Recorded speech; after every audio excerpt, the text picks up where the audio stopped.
தமிழும் சரஸ்வதியும் இன்னைக்கு எபிசோடில் கார்த்திக் கோதை கிட்ட கேட்குறாங்க, அம்மா அர்ஜுன் வந்ததுக்கு உங்களுக்கும் எதுவும் சம்மந்தம் இருக்கா அப்படிங்கிற மாதிரி கேட்குறாங்க.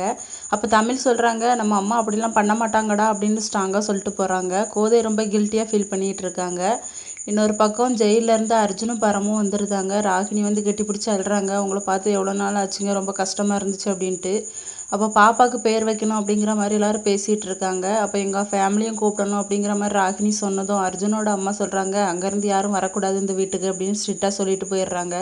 ராகினி ரொம்ப ஃபீல் பண்ணிகிட்டு இருக்காங்க. அப்போ கோதைகிட்டேருந்து ஃபோன் வருது, இப்படி பேர் வைக்கணுமா அப்படிங்கிற மாதிரி சொல்கிறாங்க. உங்களை இன்வைட் பண்ணக்கூடாதுன்னு சொல்லிட்டாங்க அப்படின்னு சொன்ன உடனே நீங்களாம் வச்சு பேர் வச்சுக்கோங்க அப்படிங்கிற மாதிரி கோதை சொல்லிட்டு ஃபோனை வச்சிடுறாங்க. ராகினி அழுதுகிட்டே இருக்காங்க. அப்போ அர்ஜுன் வராங்க, எதுக்கு ராகினி ரொம்ப ஃபீல் பண்ணிகிட்டு இருக்க அப்படிங்கிற மாதிரி கேட்குறாங்க. எங்கள் ஃபேமிலி வரணும், எனக்கு ஆசையாக இருக்குங்க அப்படின்னு சொன்னோடனே சரி கூப்பிடு, எல்லோரும் வரட்டும், எங்கள் அம்மா வந்து எங்கள் வீட்டில் யாருக்குமே தெரியாமல் நம்மளுக்கு ஹெல்ப் பண்ணியிருக்காங்க அப்படின்னு சொன்னதும் அர்ஜுன் மனசுக்குள்ளே நினச்சிட்ருக்காரு, இதை வச்சு நம்ம ஒரு ரகலையாக ஏற்படுத்திடணும் அப்படிங்கிற மாதிரி நினச்சிட்ருக்காரு. அதுக்கப்புறம் ராகினி வந்து வராங்க தமிழ் வீட்டுக்கு, வந்து எல்லோரும் இன்வைட் பண்ணுறாங்க. கார்த்தியோட அப்பாவும் ரொம்ப கோவப்படுறாங்க. ஆனால் கோதை வந்து வா அம்மா உட்காரு அப்படின்னு சொல்லிட்டு எல்லாமே பேசிகிட்டு இருக்காங்க. என் பொண்ணுக்கு பேர் வைக்கிறோம், அதுக்கு நீங்கள் எல்லாரும் வரணும் அப்படிங்கிற மாதிரி சொல்கிறாங்க. தமிழையும் கூப்பிடுறாங்க. தமிழ் உடனே சரி வரேன் அப்படிங்கிற மாதிரி வாக்கு கொடுக்குறாரு. இதோட இந்த எபிசோடு முடியுது.